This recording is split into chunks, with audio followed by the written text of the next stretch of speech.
Assalomu alaykum, hurmatli kanalimiz kuzatuvchi ustozlar hamda abituriyentlar. Bugun biologiya 0 masalalar to'plamidagi ikkinchi dars, ya'ni metabolizmga oid masalalar ishlash uchun bizga kerak bo'ladigan tushunchalar haqida qisqacha gaplashib o'tib ketamiz.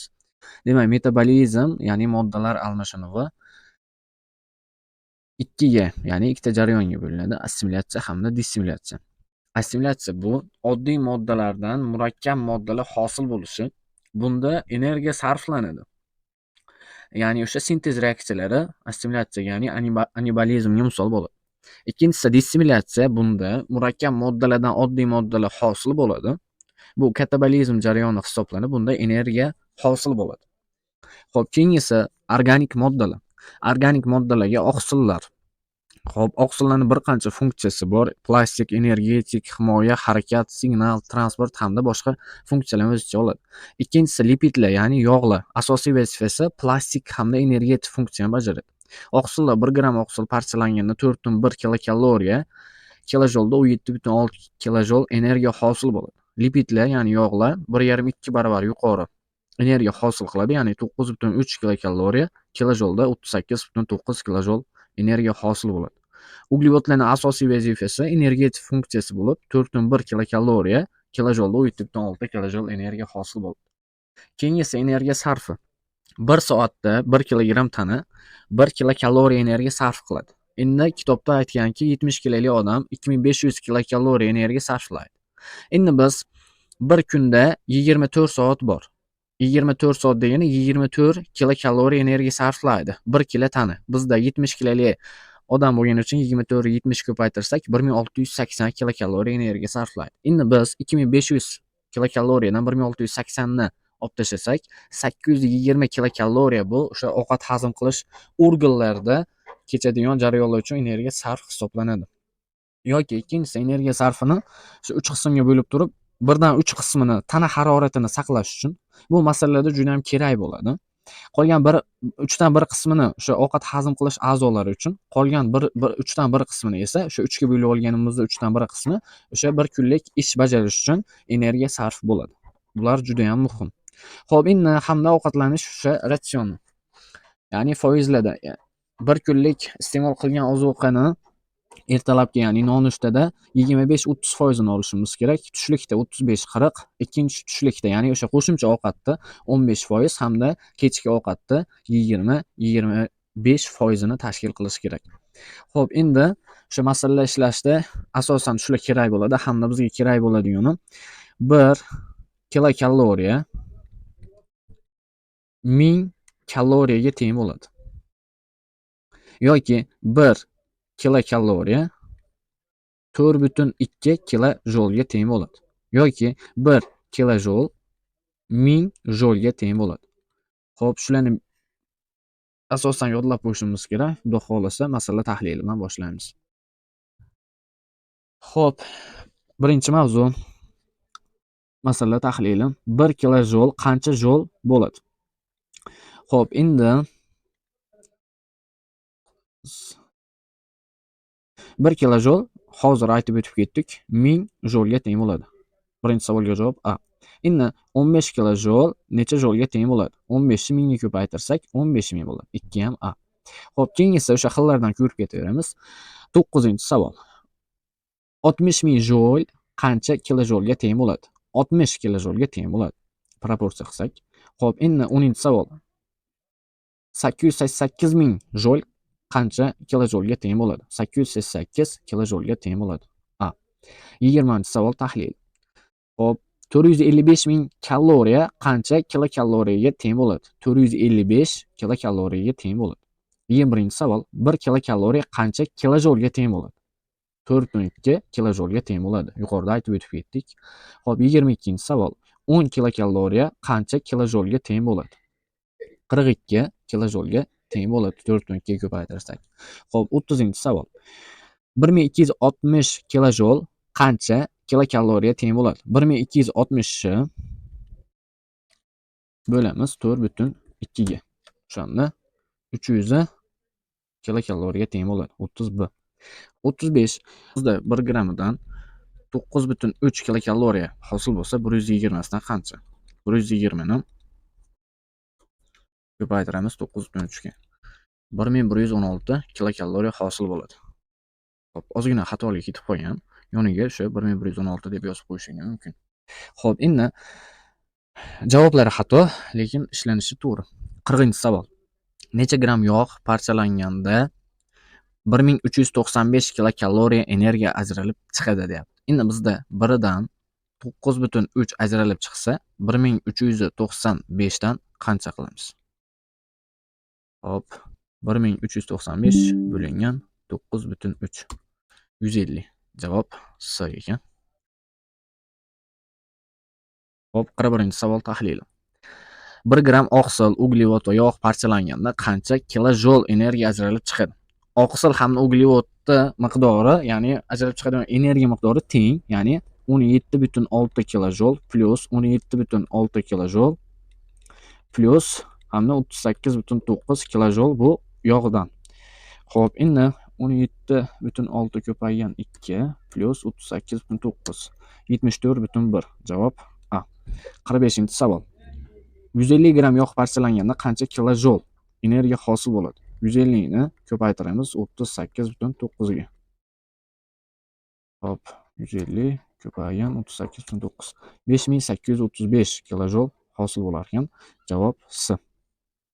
Hop, 50-savol. Necha gramm yog' parchalanganda 3112 kilojol energiya ajralib chiqadi? 3112 ni 38.9 ga bo'lishimiz kerak.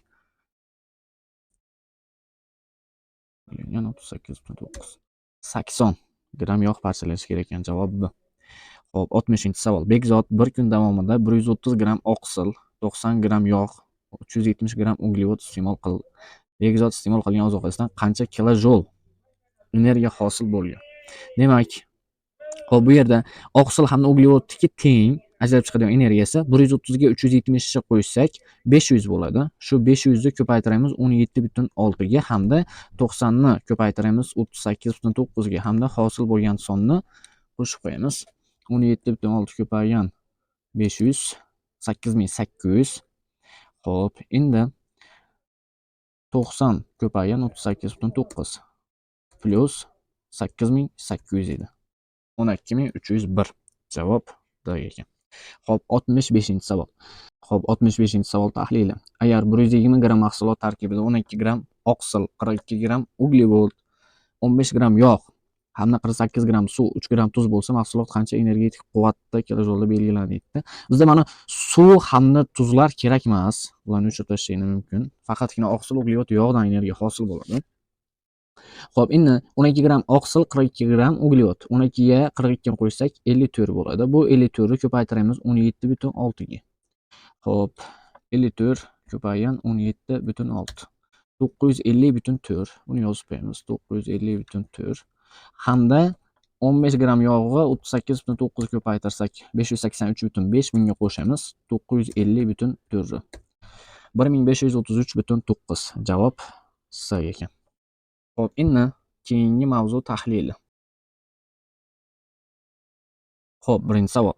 Bekzodning bir kunlik iste'mol qilgan ozuqasidan 3000 kilokaloriya energiya hosil bo'lgan bo'lsa, shu energiya qanchasi nonushtadan hosil bo'lgan? Quyi foizga binoan hisoblang deyapti. Bizda nonushtada 25-30% ajralardi. Quyi foiz 25 hisoblanadi kichigi. 3000 bu 100% desak, 25% qancha? 750 bo'ladi. Javob B. 10-savol. Bekzod tushligidan 1120 kilokaloriya energiya hosil bo'lgan bo'lsa, bir kunlik ozuqadan ajralgan umumiy energiyani miqdorini aniqlang deyapti. Yuqori foizga binoan hisoblang deyapti. Xo'p, endi tushlikda 1120 kilokaloriya energiya olgan ekan. Yuqori foizda 40% bo'lgan. Bizda 100% qancha desak? Xo'p, 1120 bo'lingan 0.4 2800. Demak, jami energiyasi 2800 bo'lgan. Javob D. Xo'p, endi 15-savol. Bekzod bir kun davomida 100 gramm oqsil, 125 gramm yog', 500 gramm uglevod iste'mol qilgan. Ozuqadan hosil bo'lgan energiyaning qancha kilokaloriya nonushtada ajralgan? Nonushtadan ajralgan. Yuqori foizda. Nonushtada 30% edi. Xo'p, endi 100 gramm oqsilga uglevodni qo'shamiz 500 qo'shsak 600 gramm bo'ladi. 600 ni kilokaloriyada 4,1 ga ko'paytiramiz. Xo'p, 600 ko'paygan 4,1. 2000 hozir. 600 ko'paygan 4,1. 2460 bo'ladi. Xo'p, endi bu yerda yog' bor. 125 ni ko'paytiramiz 9,3 ga. 125 ko'paygan 9,3. Xo'p, endi shu 1162,5 ga qo'shamiz 2460 ni jami 3622,5 bo'ladi. Endi nonushtadan so'ralgan yuqori foizda buni ko'paytirib qo'yamiz 0,3 ga. Ya'ni o'sha buni 30 ga ko'paytirib 100 ga bo'ldi degani. 1086,75. Ya'ni A javobga to'g'ri kelar ekan. 20-savol tahlili. Bekzod bir kun davomida iste'mol qilgan ozuqasida oqsil massasi yog' massasidan 20 grammga ko'p ekan. Demak, yoza olar ekanmiz. Oqsil, yog', uglevod. Xo'p, endi aytayaptiki, oqsilning massasi yog' massasidan 20 grammga ko'p ekan. Xo'p, uglevod massasidan esa 190 grammga kam ekan. Xo'p, endi yog'ga x desak, o'shanda oqsil yog'dan 20 grammga ko'p bo'ladi. X plus 20 bo'ladi. Endi x plus 20 ga 190 ni qo'ysak, uglevod kelib chiqadi. Ya'ni x plus 20 ga 190 x plus 210 bo'ladi. O'shanda uglevod oqsildan 20 ga ko'p bo'ladi. 190 ga ko'p bo'ladi. Xo'p, endi ozuqadan hosil bo'lgan energiyaning qancha kilokaloriyasi nonushtadan ajralgan yuqori foiziga binoan. Xo'p, endi umumiy ozuqani bu yerda 500 gramm iste'mol qilgan ekan. Hammasini qo'shamiz. Ya'ni qo'shsak, shu 500 ga teng bo'lishi kerak.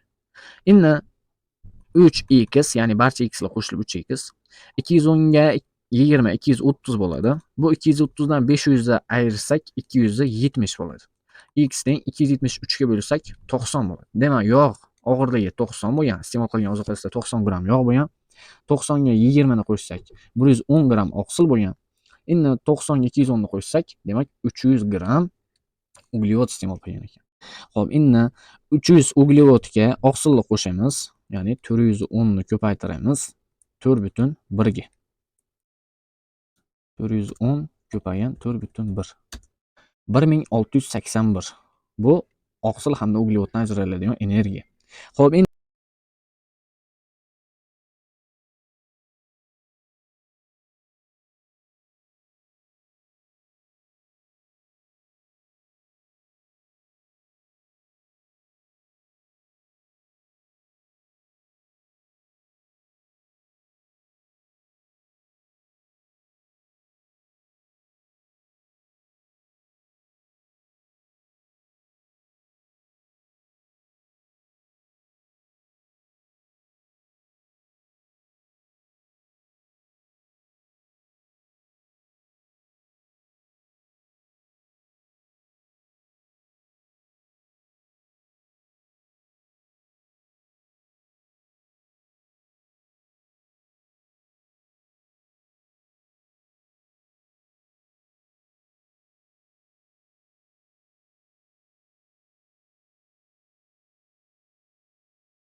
Xo'p, 29-savol tahlili.